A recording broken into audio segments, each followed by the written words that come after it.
Hello and welcome to Since Attlee Churchill, the podcast about British political history since the Second World War. I'm Lee Evans, a historian of the Conservative Party. And I'm Richard Johnson, a historian of the Labour Party and Lee's husband. In each episode, we will be chewing over delightful morsels of British political history. We're taking a break for a couple of weeks from our summer book club. That will be back soon, and we'll have interviews coming up with authors who have written about the legacy of Benjamin Disraeli, the first woman cabinet minister, and also Winston Churchill's relationship with the late Queen Elizabeth II. But for a couple of weeks, Richard and I are going to talk about people who we've recently been writing about, in particular for the Oxford Dictionary of National Biography. Richard's been writing about a Labour MP called Anne Clwyd, and I've been writing about a Conservative politician who was at one time a councillor, an MP, a member of the House of Lords, and a member of the Scottish Parliament too. That's coming up next week. But Richard, we're talking this week about Anne Clwyd. From the little that I knew about her before we discussed this episode, I knew her to be quite an enigmatic character in some ways. And of course, the very way in which we've set up this episode is to ask, how did a left-wing MP end up being one of the biggest cheerleaders for Tony Blair's war in Iraq? Something you really wouldn't expect from the Labour left. So introduce us to Anne Clwyd. Why were you so keen to write about her for the Dictionary of National Biography?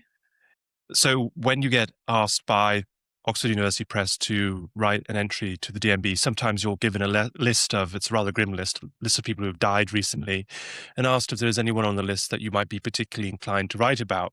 Anne Clwyd was one of those more recent deaths. She died in 2023, for whom I said I would be interested in writing about her. And one of the reasons I was interested in writing about her is because she was a politician who had a sense of her own mind. And sometimes that put her in good stead with one bit of the Labour Party, and at other times it made her an enemy of that bit of the Labour Party.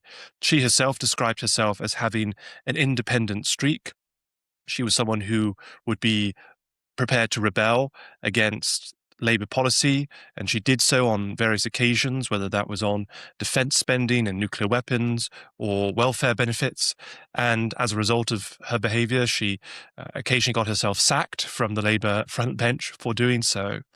And although she was someone who was on the left of the Labour Party and was sometimes described as being part of the awkward squad, which was a pejorative term, but I think that the group sort of took ownership of it, to use the parlance of today, of those Socialist Campaign Group MPs, obviously Jeremy Corbyn being the most famous of those, and others sort of in that orbit, if not quite necessarily in the Socialist Campaign Group. But many of those MPs then came to very strongly disagree with Anne Clwyd because she was a vocal supporter of the Iraq War.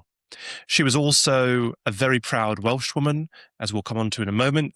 Welsh was her first language, her mother tongue, and yet towards the end of her life, she became a great skeptic of Welsh devolution and came to see devolution for Wales as a great mistake.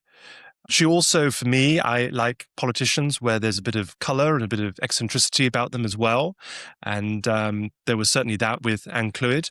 There are a few funny incidents of her in the House of Commons. She once referred to the Conservative MP Jill Knight as wearing a dead cat around her neck, which was a reference to the fact she was wearing a fur collar. And she used parliamentary privilege on one occasion to call a plastic surgeon a psychopath. She also seemed to have terrible difficulty with cars. She briefly stood for the Labour deputy leadership in 1994, although she then withdrew her candidacy. She didn't get enough support. But on the way to her deputy leadership announcement, she was nearly late herself. She was driving from Cardiff to London, and she found that there was some leak in her car. And every half an hour, she had to pull off to the side of the road and fill up some bit of the car with water or something to stop the engine from overheating. On another occasion, she reported that her car had been stolen from the House of Commons car park, which provoked a great security fear. There was always worry that Irish nationalists might use the car park as a way of assassinating MPs. In the end, it turned out she'd never parked it in the car park at all. She parked it at Paddington Station. And then a final car incident with her was, for some reason, on one occasion, maybe she was running late for a debate or something like that, she parked her car in the space that was reserved for the Speaker of the House of Commons, Betty Boothroyd, who then chastised her in the House of Commons for doing so and threatened to clamp her car the next time that she did it. So for me, Anne Clwyd is that wonderful combination that I particularly like in politicians, of someone who is a principled, fearless, courageous, willing to stand up for what they believe is right, even if it's unpopular, including and especially sometimes with their friends, but also someone who was a bit of fun and a bit of an eccentric as well.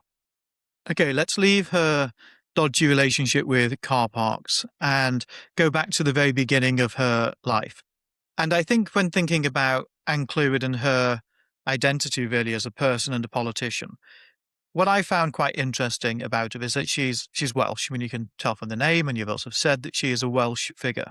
But she's from a part of Wales, from North Wales in Flintshire, that is in many ways a bit of a paradox almost, because it's very economically and culturally integrated with that bit of the northwest of England, the bit of England I grew up in fact, places like Chester and Liverpool and the Wirral. In fact, there's Welsh villages, one of which I believe she did grow up in, along the A55, where you can see the Wirral Peninsula in England from many of the houses that are there. You know, they have a view right over the Dee estuary to England. But whilst in many ways it's very integrated and literally English facing, it's also one of the most Welsh bits of Wales. So if ever you see a map of where are the most Welsh native speakers in Wales, you'll see that actually a lot of them cluster around North Wales, more towards the coast. But it is quite striking that that bit of Wales is linguistically very Welsh, much more so than, say, all of the other bits of Wales that border England as you make your way further south. So how did a young Anne Clwyd fit into this sort of cultural linguistic mix of where she grew up? Yes, so she was born in 1937, and as you say, Lee, she was born in Flintshire, in North Wales, which is quite an anglicised part of Wales, as you said, and she was brought up in a tiny village called Pentre Halcombe, which is, Pentre, I think, is Welsh for village, and so it's a reference to the fact that it's at the foothills of the Halcombe Mountain in Flintshire. Her parents were from the west coast of Wales. They were both from Aberdyfi. And I'm sorry for any Welsh listeners if I'm mispronouncing any of the words. I'm doing my very best here as an Englishman. In Gwynedd, which is on the west coast. And that's a much more Welsh-speaking part of the country. And so her parents were Welsh speakers, and they made the decision only to speak Welsh to their daughters. Anne had a sister called Gwynedd. And so the family only spoke Welsh as the children were being raised. Now, of course, living in Flintshire and not being hermetically sealed from the rest of the world, Anne and Gwynedd would hear English being spoken by other people. They were a fairly middle-class family, so they had a housekeeper, for example, who, I'm not sure, but probably may have been only a monolingual English speaker. But when Anne went to her village school, her primary school, she couldn't speak English. She could understand English, and so she had this sort of strange set of memories of being at school and playing with the children and understanding the children, the teacher speaking English to her, but then she would reply back to them in Welsh. Quite quickly, she picked up how to speak English, and obviously then became bilingual. But it's a curious thing, and it shows the importance of that Welsh identity for that family, even being in Flintshire. So, as I said, the family was, I'd say, fairly middle-class family. Her father was the chief chemist at Halcombe Mines, and he'd been quite a highly educated man. He had a master's degree from the University of Idaho. Her mother was privately educated. Her mother was trained to be a domestic sciences teacher, and her parents owned a boat supplies firm. And when she was 11, she passed the 11 plus and went to her local grammar school, Holywell Grammar School. Now, in her memoirs, Anne writes with great torment over this because she understands that she got a very good education by going to this school, but she was herself a passionate opponent of grammar schools. She described the grammar school system as brutal, unfair, and divisive. And indeed, when Harriet Harman sent her son to a grammar school in 1996 when she was in the Shadow Cabinet, and Clwyd was one of the Labour MPs who went out and criticised her colleague publicly and said that Harriet Harman, and indeed no Labour MP, should have any business sending their child to an academically selective school. When she was 14, her father changed jobs, but a similar job in metallurgy in Cheshire. And so the family relocated to Chester, a place you know well, Lee, is a place you used to work in one of your past lives. When she went there, the family sent her to a private school. She was sent to the Queen's School, which I think was a private girls' school. Interestingly, though, even in Chester, and of course Chester is very close to the Welsh border, so it's not entirely difficult to do this, but the family very strongly wanted to preserve their Welsh identity. So the family was a strongly church-going family, Welsh Presbyterians. Anne's paternal grandfather had been a Welsh Presbyterian minister, Church of Wales, and they went to a Welsh-speaking church in Chester, which still, as I understand it, still exists. St. John Street Church is a Welsh-speaking church in this English city, which is quite an interesting thing. And she went to a Welsh-speaking youth group as well. And she even insisted that she take her exams in Welsh, being the only girl in the whole school in Chester to take her examinations in the Welsh language, because she regarded English as her second language and Welsh as her first language. The church also was very important for her as a venue for public speaking. So she talks about how at this church, it was very much ingrained that the children would read out Bible passages and sometimes memorize Bible passages. And in Welsh, this is called a droth, I think is how it's pronounced. And it's a sort of form of recitation and public speaking, which she said was very useful for her in building her confidence in public speaking, which she never lost. I didn't know about the Welsh-speaking church in Chester, but it's not massively surprising for the reason that you say, that Chester and Wales are very, very close. In fact, one of the little curiosities about Chester is the local football team, Chester FC. The main entrance to their ground is in England, but the actual playing field itself is in Wales, something which caused quite a few issues during the COVID pandemic when there were different regulatory systems in England and Wales, and raised big questions about what could and could not take place there. The educational background is interesting. I mean, long-standing listeners to the podcast will know that there are a few issues about which I feel almost uncontrollably passionate. One of them is that Stanley Baldwin was in the right about the general strike. And people who listen to those episodes will remember Richard and I disagreeing about that. And the other one, which we've also disagreed about, in particular when we spoke about Tony Crossland as part of a Labour Lives Cut Short mini-series, maybe the best part of a year ago now. The other issue is grammar schools. And I think they were, and where they remain are, an amazing force for good in this country. Obviously, Anne Clwyd rather disagreed with that. If I try and needle that point ever so slightly, Clwyd got a good education by her own admission. She says that, I think, in her memoirs, at a grammar school, and then decided to criticise them for the rest of her life. Then when she moved, she went to a private school. And from what I could tell, she seemed rather less provoked to anger, political anger, by schools that people's parents can dip into their pockets to pay for, as opposed to schools where people can work hard, pass a test, and get to go to. I mean, did she ever sort of, when she was railing against grammar schools, did she ever really reflect on the fact that she had then in fact been sent to a private school herself? Well, I think she was opposed to private schools as well. I mean, she took the traditional socialist view of education in this country, which is one comprehensive education system. So she was against selection, both on the basis of academics, the grammar school system, on the basis of paying.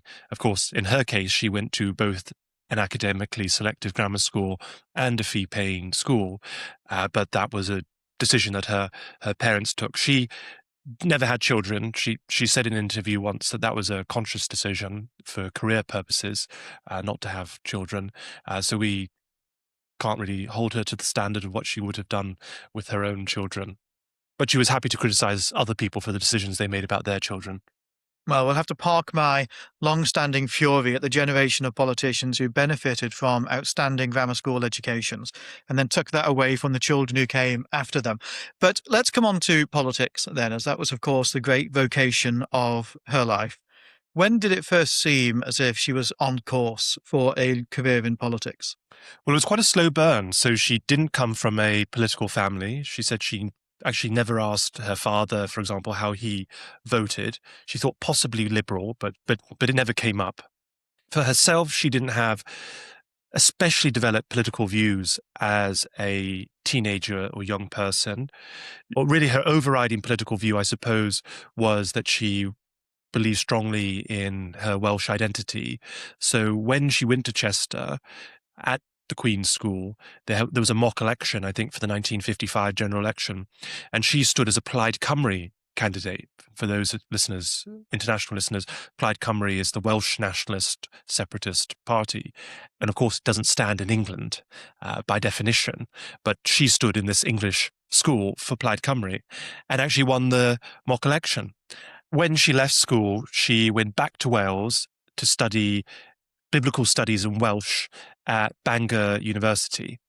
There, she wasn't especially politically active. She was involved in student union politics, but not in a sort of ideological way.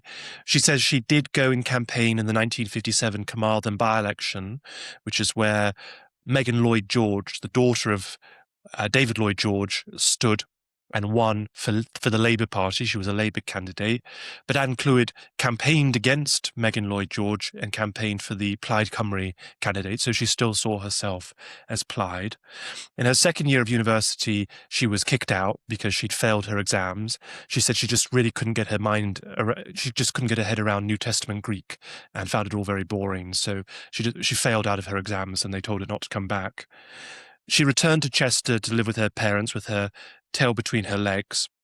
She briefly worked at a department store called Quaintways in Chester, which is no more. But the curious thing about that is while Anne Clwyd was working at Quaintways in Chester, a future fellow shadow cabinet minister, someone she served in the shadow cabinet in, was also working in the same department store, and that was John Prescott. John Prescott was a chef at the food counters at the shop. John's wife, Pauline, also worked there. She was a hairstylist. And then you had Anne Clwyd working behind the biscuit till. That didn't last for that long. She got a job back in Wales at the BBC, at their studio in Cardiff. And she was hired in a behind-the-scenes job as a sound effects studio contributor for a children's radio program called Toy Town.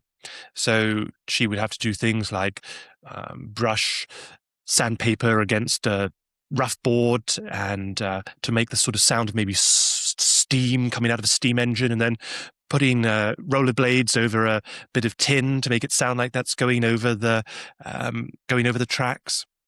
And she did that type of thing for a little bit. And then she was briefly brought on as a children's television presenter herself. It's there that she met her husband, Owen Roberts, who was a BBC Welsh television producer, and they got married. And this is an important juncture, just to pause for a moment and reveal something that I had kept from our listeners until now, which is that Anne Clwyd's name was not actually Anne Clwyd. Up until this point, she'd been known as Anne Lewis, which is her father's surname. Clwyd was her middle name, which her father had given her. Clwyd is a place, the Vale of Clwyd. It's obviously a Welsh place, and probably that was part of his romanticism about Wales and his Welsh patriotism that he gave her that middle name. When she married her husband, Owen, she very briefly took his surname and she became Anne Roberts. And then she decided to drop the surname entirely, not to go back to her maiden name, but then to use her middle name, Clwyd, as her surname. And so shortly after her marriage, she became Anne Clwyd and was that forevermore. In her memoirs, she claims that she did this because she wanted to go into print journalism. And she thought that Roberts was too long a surname to have, and Clwyd would be a bit shorter, so that made more sense. I'm not really convinced on that. First of all, Roberts is not that long a surname. Secondly, Clwyd and Lewis, her maiden name, both have the same number of letters in them, 5. So she could have just used her maiden name. I found in the newspaper archives an interview she did in the early 90s where she tells a journalist that she actually did this because she wanted a more Welsh-sounding surname. Although I think Lewis and Roberts are fairly common in Wales anyway, but obviously Clwyd sounds really properly Welsh.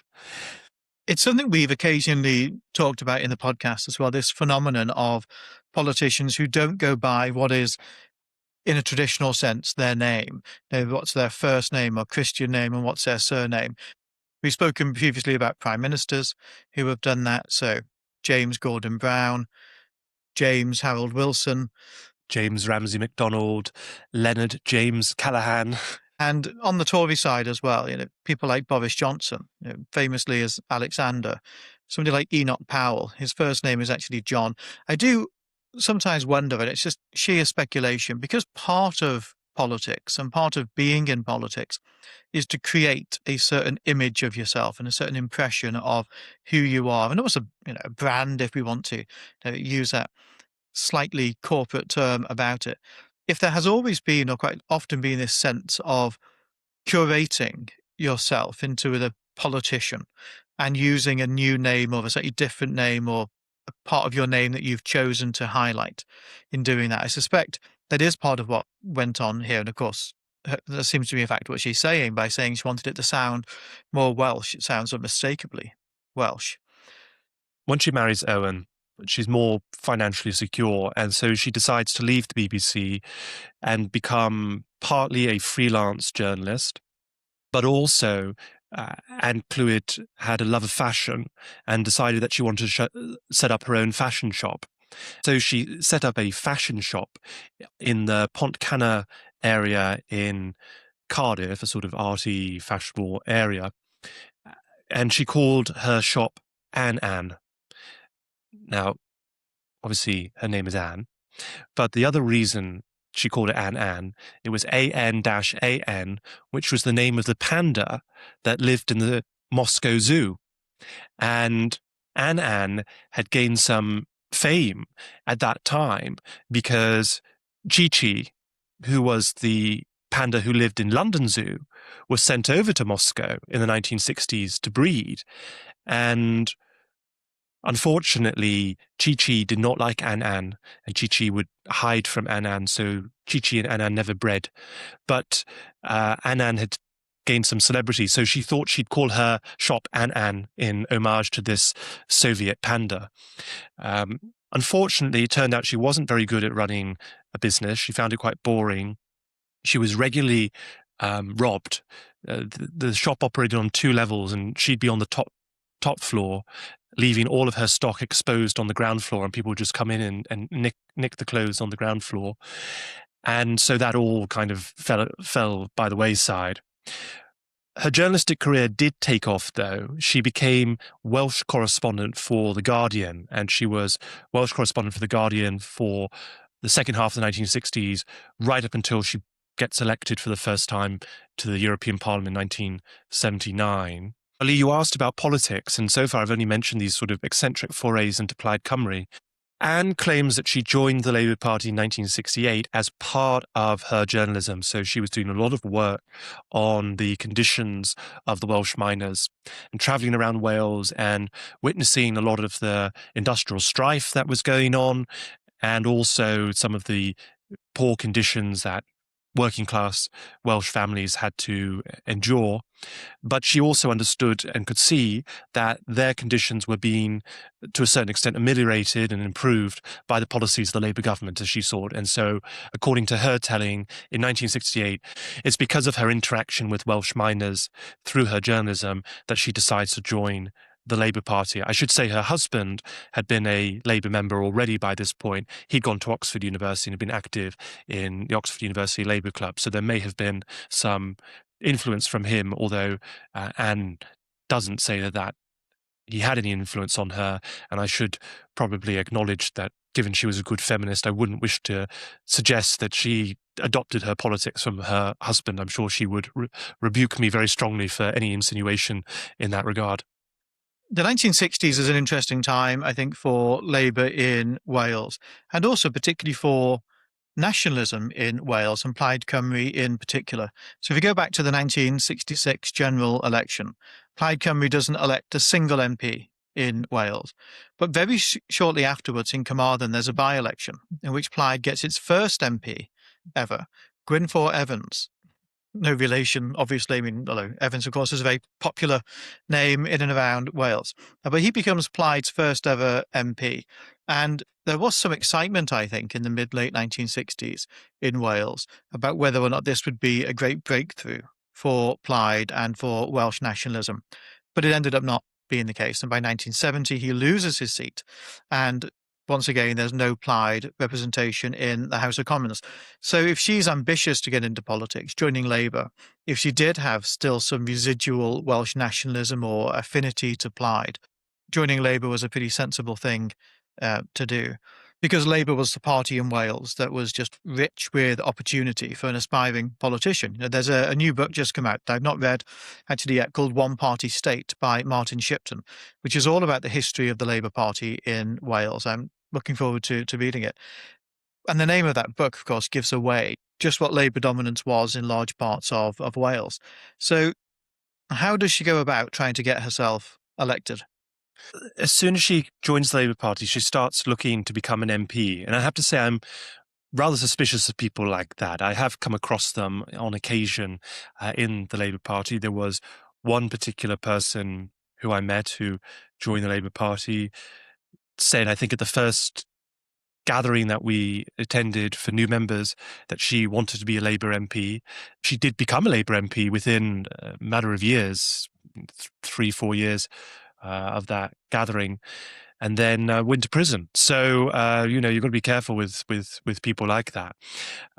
She showed seemingly, at least from what I can tell, no interest in local government. She just went straight for parliamentary selection. And so within 2 years of her joining the party, she's a parliamentary candidate in the 1970 general election in Denbigh, which is in North Wales. So obviously she was born and brought up in North Wales, but by this time she's living in Cardiff with her husband, who's working for the BBC in Cardiff. It was an unwinnable seat. She claims she was actually the only person to apply for the seat. And she also was the only woman to stand for Labour in all of Wales in that general election. She, unsurprisingly, doesn't win that seat, but she's desperate to find a seat for the next general election. And she goes round various selection meetings over the coming years and is unsuccessful in all of them. So she doesn't stand in the February 1974 election. She does get a lucky break where the candidate who stood in Gloucester, in England now, in the February 1974 general election, decides he doesn't want to stand again in the October, and so there is a hasty selection to replace him. And she does get that selection, and she goes against the Conservative MP for Gloucester, Sally Oppenheim. And one of Anne's suspicions as to why she's struggling to get selected is because she's a woman. But in Gloucester, of course, the Conservative MP is a woman. Perhaps that made it seem easier for the local Labour Party to put a woman candidate up against a woman MP. She says that election was dubbed in the local media the Battle of the Blondes, as they both had blonde hair, although Anne Clwyd bitterly rejected that sexist characterization of the campaign. She lost Gloucester. She then looks again to try and find another seat. There's a by-election in Birmingham Stechford in 1977 to fill the seat that Roy Jenkins had vacated when he went to the European Commission to become the first and only British Commission president. She doesn't get that selection. She misses out on a variety of other selections across Wales for the 1979 general election. But she's persistent. And in 1979, Britain goes to the polls twice in 2 months. It goes to vote in the 1979 general election in May. It's effectively an early general election. There didn't need to be a general election until the October, but it's caused by the Conservatives and the SNP and a few Northern Irish MPs bringing down the Labour government in a vote of no confidence. And then there was a already scheduled election in the June of 1979 for the European Parliament. And Clwyd gets selected for a Euro constituency. In those days, British MEPs were elected under first past the post in these constituencies that were made up of 8 or 9 UK parliamentary constituencies. So it's pretty chunky. This constituency that she represented went from the English border to the Irish Sea and was basically the southern half of Wales, exempting 2 of the more densely populated bits, Cardiff area and the valleys in the southeast of Wales. And so on the 7th of June 1979, after a decade of persistence, Anne Clwyd has been selected for a parliamentary constituency, but a Euro one, and gets elected to the European Parliament in the very first of Britain's European parliamentary elections. Okay, so she's in Parliament, but it's the wrong one, basically. And becoming an MEP is, in one sense, a move up the ladder, but it's also, I would think, a bit of a risk as well. Partly because it's just such an unknown at the time, of course. These are the first elections to the European Parliament, but also because it's very hard to know whether or not it's going to end up being the graveyard of her political career. Because, of course, this is a time when the Labour Party is pretty Eurosceptic and about to become more Eurosceptics under Michael Foot's leadership, who would advocate for leaving the European Union, or the European Community as it then was. And also in Britain, just historically, we were not especially interested in politics as it was happening at the European level, whilst the question of Europe itself was often very salient, in or out, and what are some of the more controversial things that might be happening. Lots of the signs about do people really care about politics at the European level were suggesting no. So you mentioned that the 79 general election and European elections are very close to each other. Well, in the 1979 general election, turnout was 76%. So 3 in 4 eligible voters chose to vote in it. In the European Parliament elections, around the same time, less than a third of people actually chose to vote. So how did she go about trying to make a name for herself in the European Parliament? Well, first of all, I think she just felt she was lucky to get elected to anything. I think she was happy to have been elected in Wales. Remember that she had shown that she was willing to stand in English constituencies for Parliament if that would be what it took, but her preference was Wales. And I think she also regarded this as a platform to get her to the UK Parliament. So throughout her term as an MEP, and MEPs serve for 5 years in fixed-term parliaments, and throughout that time, she's still looking for selections for parliamentary constituencies, and she keeps failing those selections. So she actually wanted to stand for the UK Parliament in the 1983 general election, but she couldn't find a seat that would select her. As for her time as an MEP, it's quite formative for her in some interesting ways. So, first of all, she is elected as a Eurosceptic, and that very much was the overwhelming view of the Labour MEPs who were elected in 1979. Indeed, the British Labour MEP group was, by quite some measure, regarded as the most Eurosceptic group in the entirety of the European Parliament. I mean, they were the UKIP of the European Parliament in the 1980s. And at some point we should do an episode on them. I've published a chapter on the Labour group from that time, which is very interesting to look at. It's a bit of, I think, really forgotten history in Labour. The leader of the Labour group in the European Parliament at that time, very first, was Barbara Castle, who had just left Westminster after being an MP in Westminster since 1945. And she comes in as a very strongly Eurosceptic voice, and she regards the the Labour MEP's job as standing up for British sovereignty against the EEC. And so one of the fun things that I found when I did some research on this in the papers of the European Parliamentary Labour Party was Barbara Castle wanted to put on a dinner for the European civil servants, showcasing what she regarded as the best of British food. She said that she wanted a menu that, quote, would show that Britain can provide the best food in the world. The menu was to be entirely prepared by the women Labour MEPs. She said the men would be left to do the serving and washing up at the end. So Joyce Quinn, one of the Labour MEPs, would prepare boiled gammon and peas pudding. Janie Buchan, a Scottish Labour MEP, would prepare cold Scotch beef. And Clwyd would prepare, quote, a sweet course worthy of Wales. And Barbara Castle would put together a showpiece of British cheeses, Caerphilly, Cheshire, and Stilton. I have to say, if that is the best food in the world, it's certainly a menu of its time. And the one man that Barbara Castle said she'd rope in was the SDLP MEP, John Hume, who she said would obtain some Irish salmon at moderate prices. When I was going through the archives, I posted this on Twitter, and Anne Clwyd, who must have been searching her name, messaged me and said she remembered this, and she even remembered what was the sweet course worthy of Wales that she prepared. And she called it Pwdin Erere.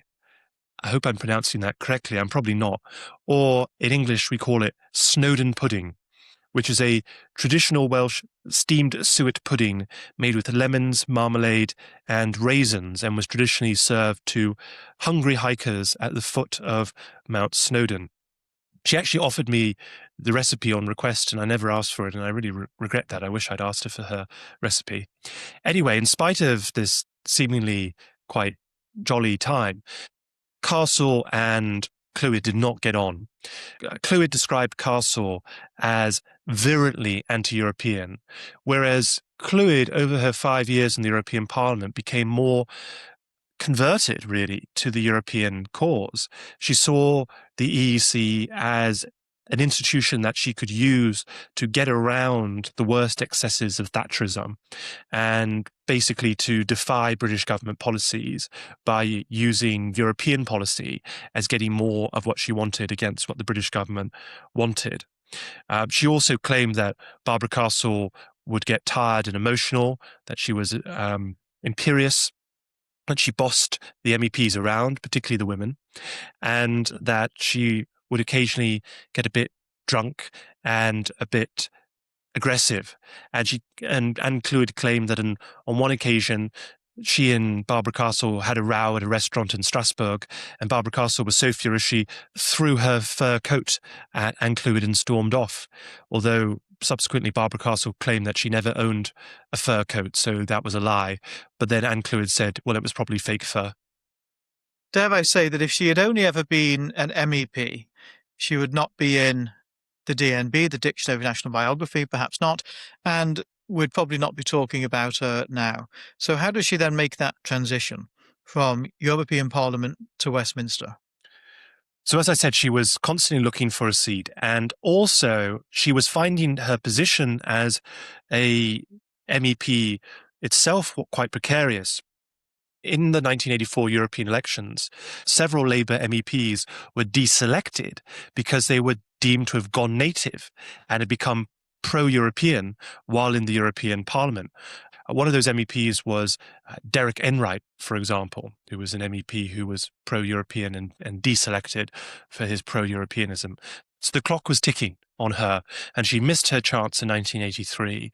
But as fortune, at least for Anne Clwyd, would have it, there was a tragedy which occurred in Wales, in the valleys in Wales, in a part of the Welsh valleys called the Cynon Valley, where the incumbent MP, Ioan Evans, died suddenly of a heart attack, completely unexpectedly, at the age of 56 in February of 1984. And so the European elections were coming up in the June. So just before the European elections, Clwyd had her chance to get out, and she did. And she put her name forward for the Cynon Valley by-election. She was selected, and she was elected in that seat. And that's the seat that Clwyd then represented for the next 35 years. She was the MP for Cynon Valley from 1984 until 2019. When she gets elected, this is at the opening weeks of the miners' strike, which of course we've done an episode on. And Clwyd throws herself behind the miners' cause and sees her very much on the side of the miners. And most of the Labour MPs in Wales certainly were of that variety as well. But the National Labour leadership was a bit more hesitant in where it fell because of disagreement with Arthur Scargill. Whereas Clwyd would march at the front of these marches, standing arm in arm next to Arthur Scargill, so she had no such concerns about that.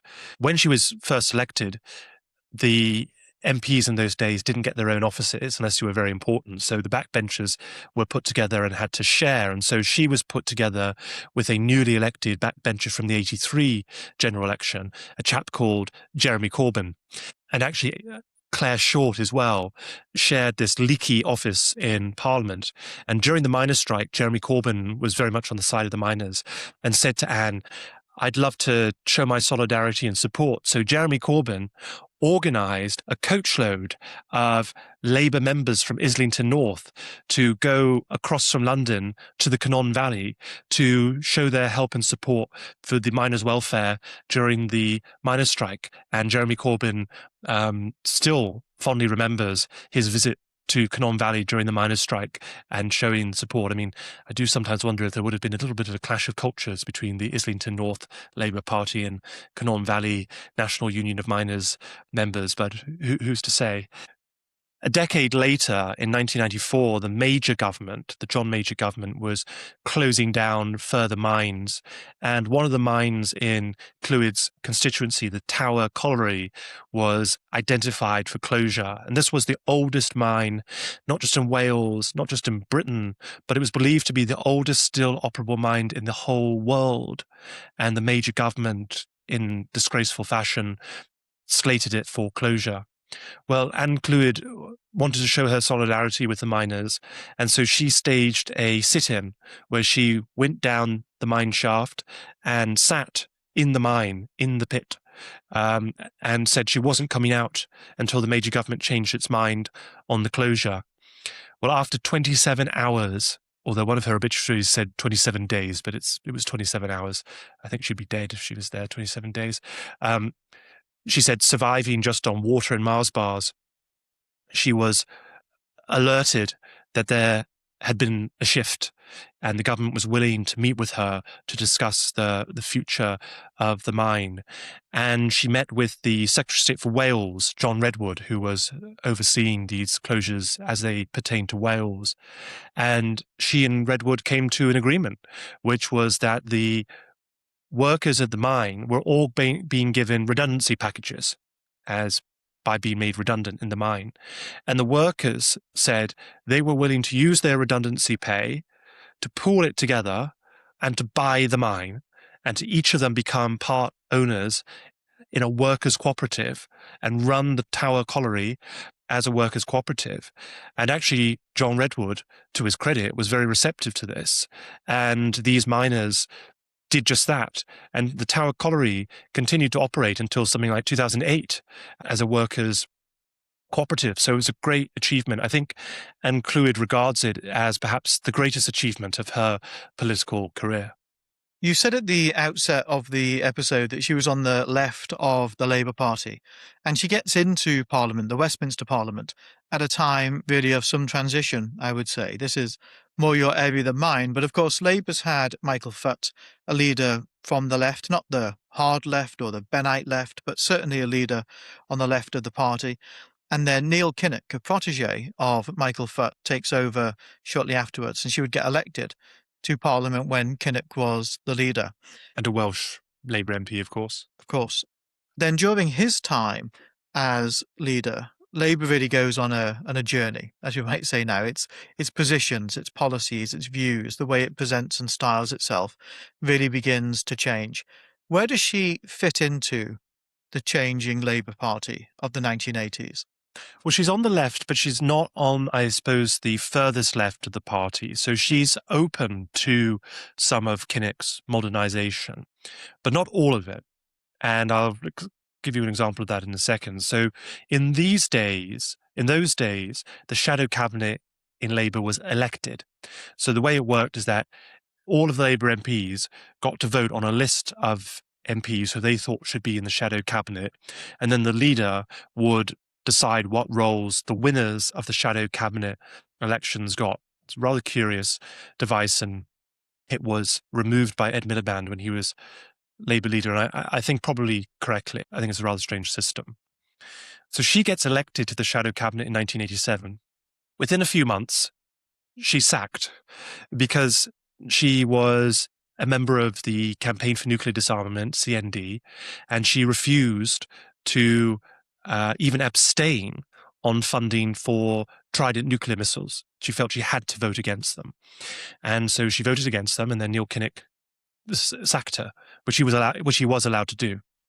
Well, undeterred, a few months later, in the 1988 shadow cabinet elections, she stands again, and she gets elected. So now Kinnock's got to put her back in the shadow cabinet after only sacking her a few months earlier. But this time, Anne Clwyd basically decides that she can't just keep cycling in and out of the shadow cabinet. So she agrees to follow the party line on defence and argue her position from within the shadow cabinet on nuclear weapons. She keeps getting elected to the shadow cabinet. She serves, first she was shadow education secretary, then shadow overseas development minister, then shadow Welsh minister, then shadow national heritage minister, and then finally shadow employment minister under Tony Blair. It seemed none of these leaders quite knew what to do with her or where to put her. She didn't really sort of specialize in one particular area. But in 1994, in the shadow cabinet elections in 1994, Anne Clwyd loses. And interestingly, Blair could have decided that's the end of you, but he gave her a shadow junior ministerial role, which Labour leaders were allowed to do under their own discretion. And so she became a shadow foreign affairs spokesperson. But then a few months after that, she was sacked from that because she had made an unapproved visit to the Iraq-Turkey border to show her solidarity with the Kurds against the Saddam Hussein government. And then that was it. She never served in the front benches ever again. She was never a minister.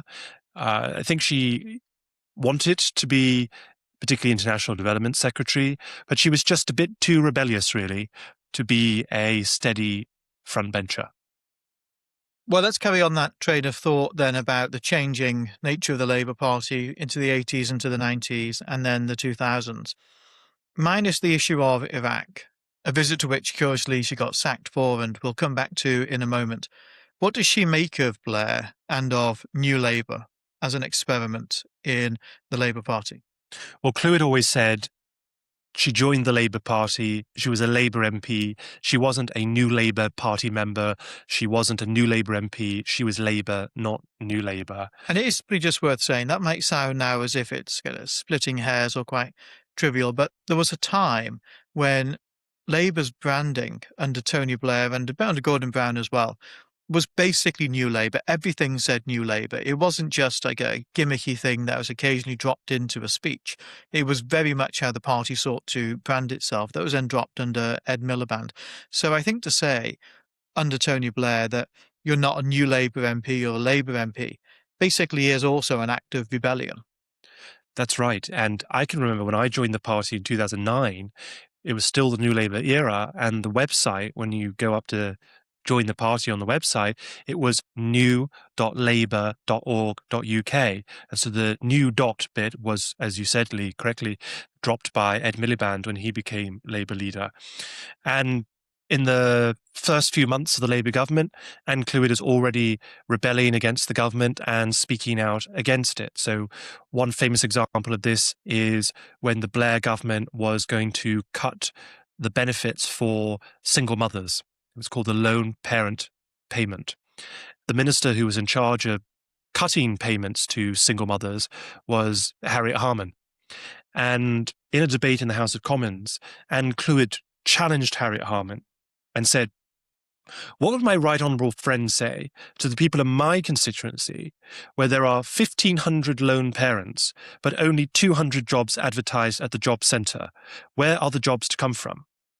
Clwyd later recalled that before the debate, she had intended to abstain on these cuts, but, quote, "When I heard the same shabby arguments being peddled about inheriting these cuts from the Tories, as though we had an obligation to impose them, it really was too much to bear." And basically, it was Harriet Harman's performance in the debate that caused Anne Clwyd to decide to vote against them.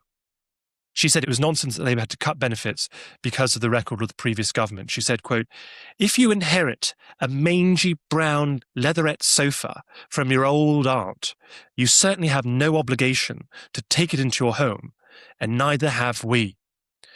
Clwyd was told that the economic situation inherited from the Tories meant that Labour had to make hard choices. I mean, I think that's itself rather curious, given that the economy was actually doing quite well in 1997. But anyway, she replied, "That is total and unadulterated rubbish. We have options, and we can decide what priorities we give them. Do not tell us they do not exist." She said exasperatedly, "One of the reasons we were elected was to improve the neglected welfare state, not to impoverish it further. Why should it fall to the children most at risk of poverty to balance the books? Why not tax city slickers popping their champagne corks?" And she got full support from her constituency back in the Kynon Valley. One of her constituents was rung up by the newspaper and said, "I've got a message for your chief whip. Let him come to Aberdare to try to deselect you. He'll be tarred and feathered and thrown in the river." So, this is the first few months of the Labour government, new Labour government, and Anne Clwyd is clearly marking herself as not especially ambitious to being appointed by Tony Blair anytime soon into the Labour cabinet. When we recently interviewed Glenn O'Hara about his book, New Labour, New Britain, we focused on domestic policies. But this is also a chance to reset the balance somewhat and really talk about the elephant in the room, perhaps when thinking about Tony Blair's legacy in our last discussion, the war in Iraq. So what was her view on this? And this is one of those examples where Anne Clwyd, you think you can predict her politics, and then she veers into a different direction. So Clwyd had a long-standing concern about the treatment of the Kurdish people in northern Iraq by the regime of Saddam Hussein. And this dated back at least to the First Gulf War, where in 1991 she made a visit to Kurdistan, and she was devastated by what she'd been told, what she saw. She witnessed firsthand the people who were scarred permanently by the horrible chemical weapons that Saddam Hussein had used against the Kurds. She was taken to the mass graves. She was told about the Halabja massacre, where Saddam Hussein killed thousands of men, women, and children in Kurdistan, basically as an act of vengeance, because the Kurds were known to be somewhat supportive, I guess, of Iran in the Iran-Iraq war. They were hoping that Iran would take out Saddam Hussein, and that's how he treated them. And throughout the 90s, Clwyd is absolutely consistent that there needs to be regime change in Iraq, Saddam Hussein needs to go, and that there are human rights violations in Iraq. And so when Tony Blair and George W. Bush are making the case for the Iraq war, Anne Clwyd is all on board. Not because of weapons of mass destruction in the sense that Iraq was going to bomb Britain or an ally, or that anything to do with 9/11. And of course, there was never any link between Iraq and Al-Qaeda. But of course, in those days, people suggested she wasn't interested in any of that. It wasn't a security reason for her about the reason to go into Iraq. She called it a humanitarian war. And she likened it to Kosovo and the response to the Serbian killings of the Kosovars, and the failures of the international community to support the Bosniaks in the Bosnian War in 1995, and also the failure of the international community in Rwanda in 1994. And so she likened Iraq in that way. She said that there have been mass killings. He's killing the Kurds. We've got to go in and liberate them from Saddam Hussein. A month before the war happens, she makes a trip to Iraq. She goes to Kurdistan. She meets with the leaders in Iraqi Kurdistan. They give her a petition, which they claim has 1 million signatures on it. I'm not sure if it actually did have 1 million signatures. That'd be quite a feat. Asking the British to invade Iraq. She goes on television from Iraq and says that Britain must go to war. And she says, as someone who'd been in the campaign for nuclear disarmament, who'd been part of the Greenham Common marches, who'd been sacked from the shadow cabinet for her opposition to Labour's defence policies, she says, I don't like war, but when I see fascism, then I believe that if war is the only way to overthrow it, that must be done. Well, going from Blair's enemy, she soon becomes Tony Blair's great friend. Tony Blair appoints her as special British envoy to Iraq for human rights. The following year, he appoints her to the Privy Council, even though she's never been a minister and never had a ministerial role. The Labour leadership's very happy for her to go on the television. She is criticising people you would think she would support, like Desmond Tutu comes to London and criticises the Iraq War, and then she goes on television and says that basically Desmond Tutu doesn't know what he's talking about. Does he know anything about Iraq? And this is where some of her left-wing friends in the Labour Parliamentary Party turn against her and become her enemies. And one of those, Brian Sedgemore, comes up to her in the House of Commons dining room and shouts murderer at her. And when she's in her constituency, she's followed around by anti-war protesters. She always felt that the insults sounded a bit worse when people said them in Welsh than English. I don't know if the Welsh words for traitor and murderer sound harsher in Welsh. Let us know. And look, I'm not a supporter of the Iraq War. I don't think it was the right thing to do. But this is an example. And one of the reasons I admire Anne Clwyd was she implacably stuck by her principles, even when it was unpopular, especially with her friends. To bring our discussion about Anne Clwyd to a close, I wanted to ask about basically the very dramatic way in which being a Welsh MP changed throughout her time in Parliament. Because from the very end of the 1990s onwards, a huge number of the policy issues that she may have been involved in or interested in that would affect her constituents, issues like healthcare, for example, were no longer within the remit of the Parliament that she sat in because we had devolution. Right? And so that power was devolved to Cardiff Bay, and it was the same party as her throughout the entirety of her political life that would lead the Welsh Assembly, then the Welsh Parliament in Cardiff Bay. But her role in it was to some degree necessarily reduced. What did she make of the changing nature of politics in Wales and the shifting responsibilities for her as an MP? Well, it's a very good question, Lee. And initially, Anne Clwyd was a supporter of devolution for Wales. She voted in favour of Welsh devolution in the devolution referendum in 1997, although it should be said that Wales voted only very narrowly in favour of devolution in 1997. But towards the end of her political career, she came to regret, even repudiate that position. And at the core of that was her experience with the NHS in Wales.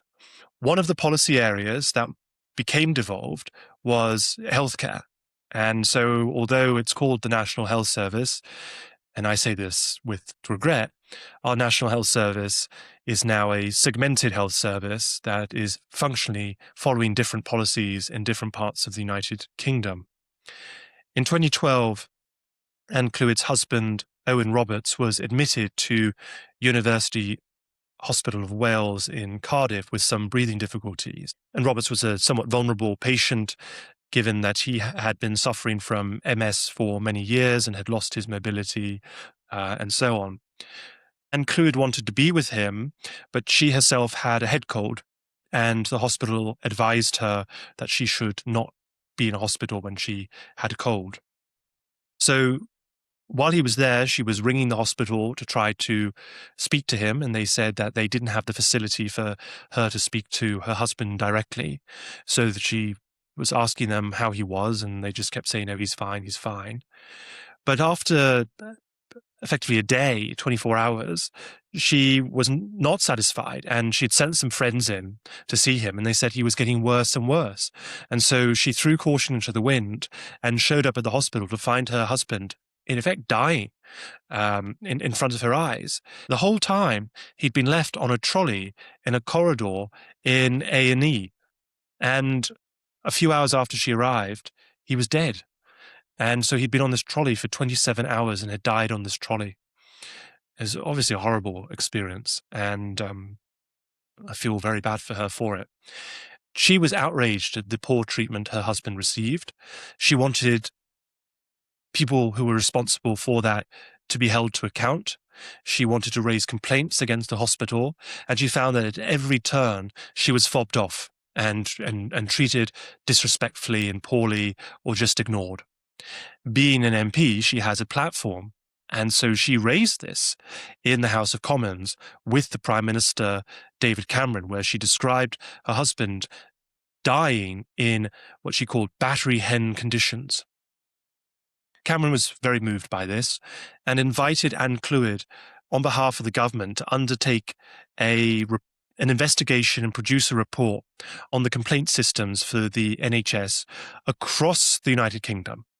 So this wasn't just to be limited just to NHS England, which really is the only bit of the NHS that the UK government has non-devolved policy competence over. And so, of course, being a Welsh MP, she focused a great deal on Wales and her experience in Wales as part of this. She conducted interviews, inspections, produced a report. She had some very harsh findings and some very strong recommendations.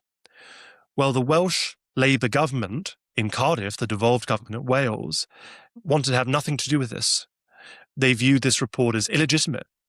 They said, in effect, that health was a devolved matter, that the British Prime Minister had no business poking his nose into the affairs of how the health service was being run in Wales, and Anne Clwyd was not invited to present her report to the Welsh Assembly. In fact, Plaid Cymru, I think, stirring some trouble, put forward a motion to invite her, and the Welsh Labour Party actually voted it down. So she wasn't even allowed to present to the Welsh Assembly. And it was as a result of that experience that Anne Clwyd came to the view that devolution was a mistake. In her memoirs, she recalled meeting Denzil Davies, who was a Welsh Labour MP and one of Labour's most persistent and ardent anti-devolutionists, a devo-skeptic. And she said to, and this was in 2014, and she said to Denzil Davies, "You were right, I was wrong." She said she felt, quote, bitterly let down by the Welsh Assembly. And for her, when she supported devolution, she thought that by bringing decisions closer to the people, you would have, as a result of that, better quality services and more accountability. What she then found out in her own experience and what she said was devolution resulted in worse quality services and less accountability. She also thought that the political culture in Wales was really toxic. She said that Wales carried, quote, a giant chip on its shoulder, and that constructive criticism caused the institutions of the devolved institutions of Wales to pull up the drawbridge, as she put it. Her conclusion was that this institutional defensiveness prevented the devolved institutions from acknowledging their errors and a willingness to learn from outside of Wales. And so in 2019, when she finally left Parliament, she gave an interview where she said, "I have been critical of health and education in Wales. I have been critical of devolution as well. And I do think it was a mistake." I think that's a really important conclusion that she reached. And I think it's a very legitimate and valid position. Unfortunately, in the Labour Party, in academia, in much of the British media, and certainly on the left in general, Devo skepticism is treated as almost something like a form of lunacy. And again, I think it shows to me that Anne Clwyd was a woman who knew her own mind, who made her own decisions based on the evidence as she saw it and based on her core convictions and principles. And if people were going to think lesser of her for that, well, she didn't really care. And I should say for myself, that's how I also would like to approach politics in my own life. And so for that reason, I think Anne Clwyd is worth remembering and indeed celebrating as a Labour MP of 35 years. And when she stood down in 2019 at the age of 82, she was the oldest woman ever to have served in the House of Commons, and she retains that record still today. We finish each episode by discussing the books that we've been reading at the moment. Richard, why don't you kick us off? Well, given that we've been talking about Anne Clwyd and her life, for listeners who want to read the full story in her own words, I can recommend Anne Clwyd's memoirs, Rebel with a Cause, which she wrote after she stood down from Parliament. It's quite a nice memoir. It's pretty jaunty. She was a straightforward speaker, and she's much the same as a writer. And also, she is one of those MPs who was a journalist and therefore is a good storyteller. I think of Barbara Castle in that vein as well. Barbara Castle was a journalist before she became an MP, and that made her a very good writer and diarist in Barbara Castle's case. I can see something similar with Anne Clwyd. Well, I'm not going to say too much about the books I'm reading at the moment because I'm currently preparing for our next author interviews.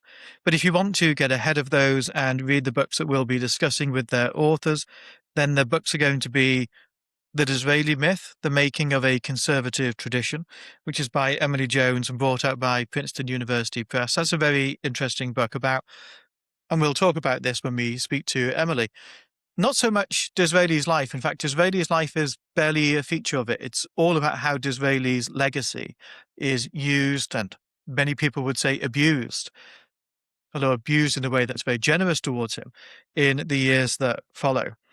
We'll also be discussing with Nigel Fletcher his new book, Churchill's Queen, the remarkable friendship that shaped our age, about the relationship between Elizabeth II and her first Prime Minister, Winston Churchill. And then we'll also be discussing the book Margaret Bonfield, The Life and Times of Britain's First Female Cabinet Minister by Nan Sloane, which takes us a little bit further back from our usual post-war remit, although we have a habit of doing that, and come to think of it, so does Emily Jones's book as well. And that is a book that really looks at one of the groundbreaking figures in 20th century British politics, but who has been, I think it's fair to say, overlooked until now by many historians and many biographers, and Nan Sloane is setting the record straight on that. So they're the books that I'm reading at the moment. If you want to read along with them and have a bit more to think about when we come to interviewing the authors, there are links in the show notes to where you can get all of those books from. Otherwise, we'll be back next week when we'll be talking about the person that I've been researching and writing about for the Dictionary of National Biography, which is the Conservative politician James Douglas Hamilton. We'll see you then. Thanks very much.